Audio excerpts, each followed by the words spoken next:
In 128 AD, a single caravan carrying Chinese silk through the mountains of Central Asia generated more wealth in 3 months than the entire annual tax revenue of Britain.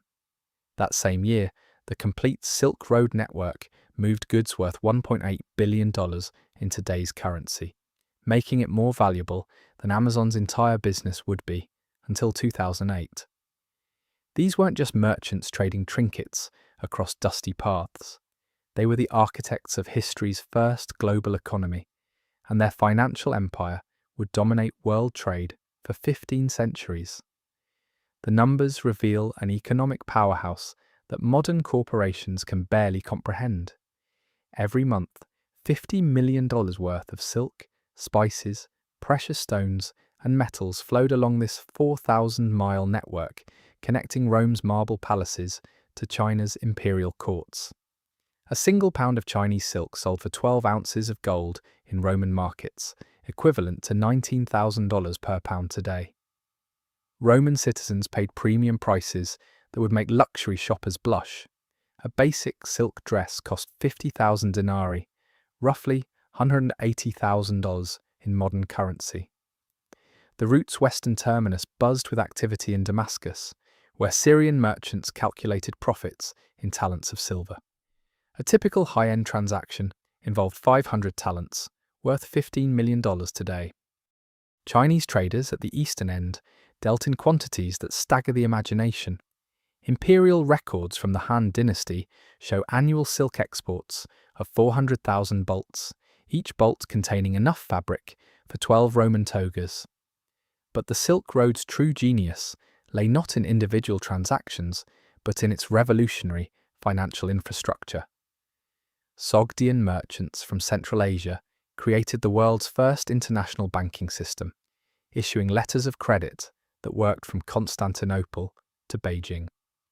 These financial instruments eliminated the need for merchants to carry massive quantities of coins across bandit-infested territories. A merchant could deposit 1,000 gold solidi in Samarkand and withdraw the equivalent value in Chinese cash coins in Chang'an, minus a 3% transaction fee, a remarkably low rate that modern international banks struggle to match. The scale of this operation required logistics that would impress Amazon's supply chain managers. Caravanserais spaced exactly 20 miles apart, a day's journey for heavily loaded camels, provided secure overnight stops along the entire route. Each caravanserai accommodated up to 500 merchants and 1,000 animals, generating daily revenues of 200 gold pieces from accommodation fees alone. The largest facility at Merv could stable 3,000 camels and employed over 400 permanent staff. Roman Senator Pliny the Elder calculated that the empire hemorrhaged 55 million denarii annually, $165 million today, purchasing Eastern luxuries through Silk Road merchants.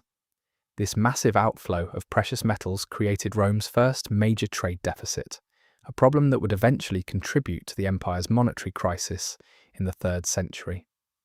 The Han dynasty profited even more spectacularly from this trade imbalance. Chinese imperial treasuries accumulated over 200,000 pounds of Roman gold between 100 and 200 AD, transforming China into the ancient world's dominant economic superpower. Emperor Wu alone collected tribute payments worth 85 million cash coins annually from Silk Road customs duties, enough wealth to fund military campaigns that expanded Chinese territory by 1.5 million square miles.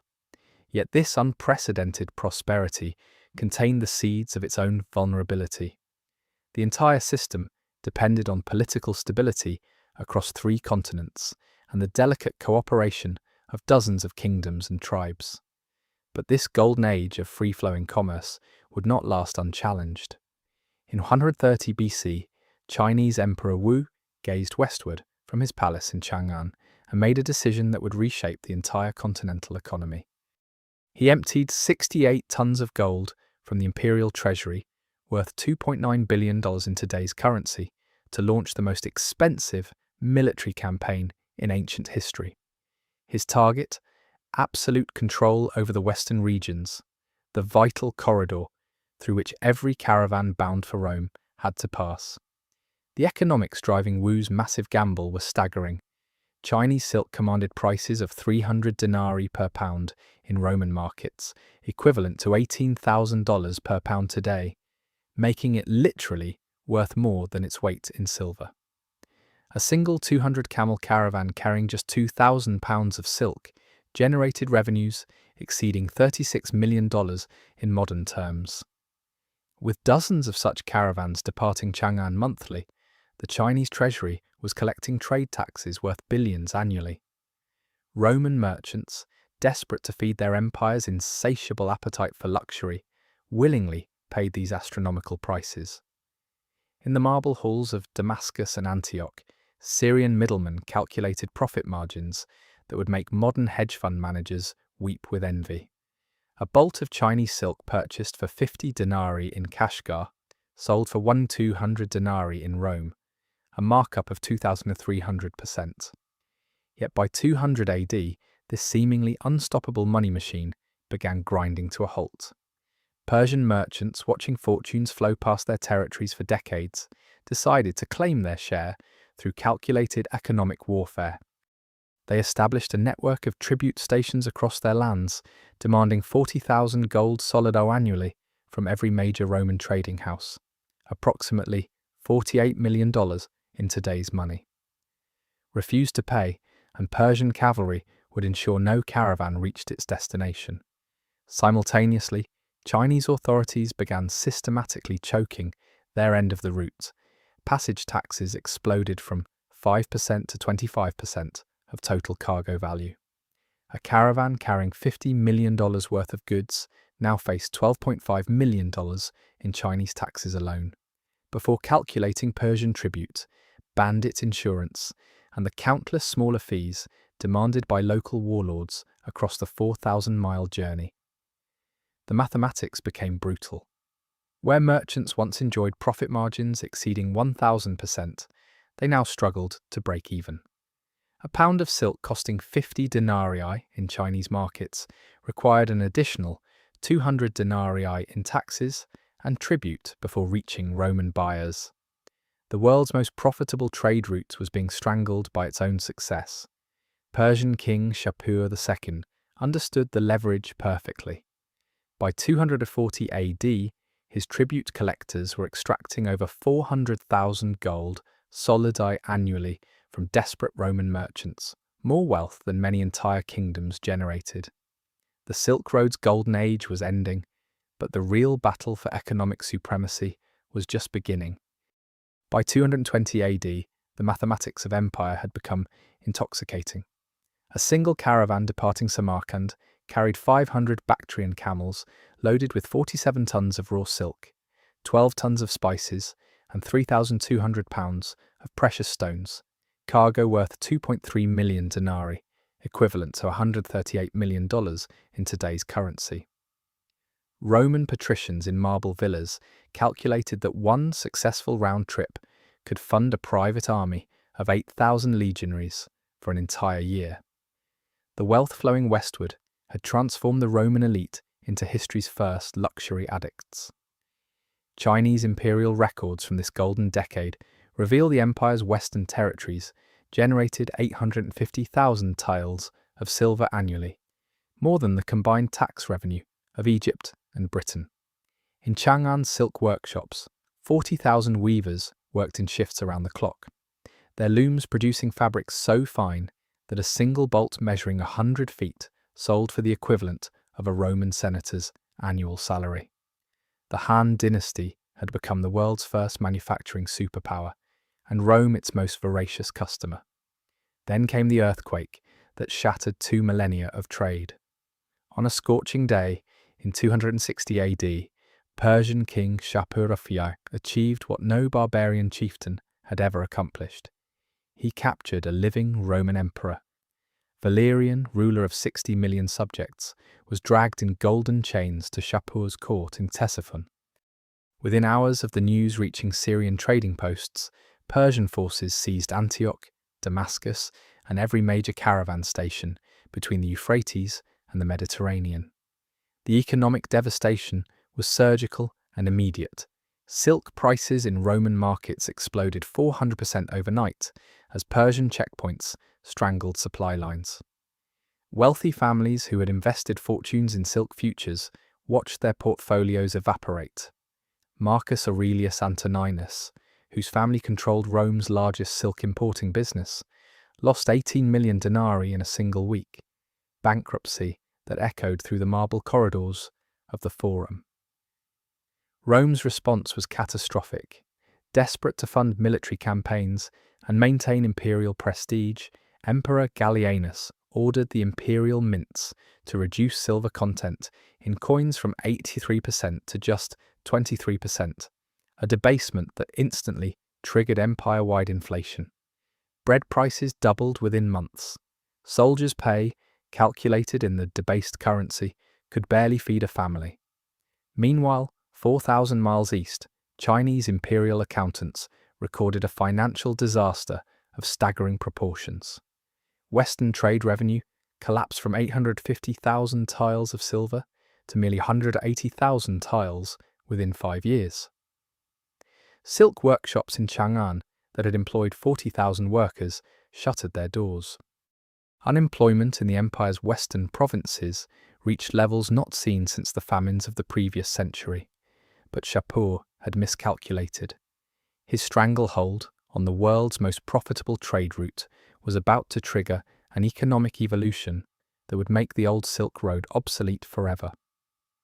The economic earthquake that began with Shapur's victory in 260 AD would take another century to fully destroy the world's first global economy. But when it finally collapsed around 350 AD, the shockwaves reshaped civilization itself. The Silk Road's annual trade volume of $847 million in modern terms simply vanished overnight, equivalent to erasing the entire GDP of Cyprus from existence. Rome, starved of its eastern luxuries and the tax revenues they generated, watched helplessly as barbarian tribes carved up territories the empire could no longer afford to defend. In Chang'an, Chinese emperors drew an even more dramatic conclusion from the trade route's demise. Having witnessed how foreign dependence had enriched, then impoverished their empire, the Ming dynasty would later implement isolationist policies so extreme that by 1433 AD, they dismantled the world's most advanced naval fleet and banned overseas trade entirely. China, once the eastern terminus of history's greatest commercial highway, sealed itself off from global commerce for 4 centuries, a self-imposed exile that cost the empire its technological edge and handed maritime supremacy to European powers. But the Silk Road's collapse revealed a truth that modern corporations have rediscovered with ruthless efficiency. Amazon's logistics network, generating $574 billion annually, operates on the identical principle that made Syrian merchants millionaires 2 millennia ago: control the infrastructure, control the wealth. Jeff Bezos understood what those ancient traders knew, that the real fortune lies not in producing goods, but in moving them efficiently across vast distances to hungry consumers. Today's global supply chains mirror the Silk Road's vulnerability with terrifying precision. When the Ever Given container ship blocked the Suez Canal for 6 days in 2021, it cost global trade $9.6 billion daily, more than the entire Silk Road's annual value. Modern executives learned what Roman emperors discovered too late. Economic interdependence creates unprecedented wealth, but a single choke point can strangle civilizations. The Persian Empire's systematic extraction of tribute from desperate Roman merchants offers a chilling preview of economic warfare's ultimate weapon. Nations that control critical trade routes don't just accumulate riches, they dictate which civilizations rise and which crumble into historical footnotes. China's Belt and Road Initiative, investing $1 trillion to rebuild ancient Silk Road pathways, represents the world's largest infrastructure project precisely because Beijing remembers this lesson. The Silk Road's merchants built the first global economy using nothing but camels, courage, and an understanding that geography is destiny.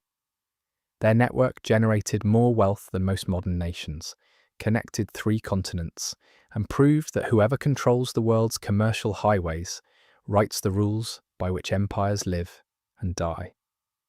2,000 years later, as algorithms replace caravans and fiber optic cables span the routes where silk once travelled, the fundamental equation remains unchanged.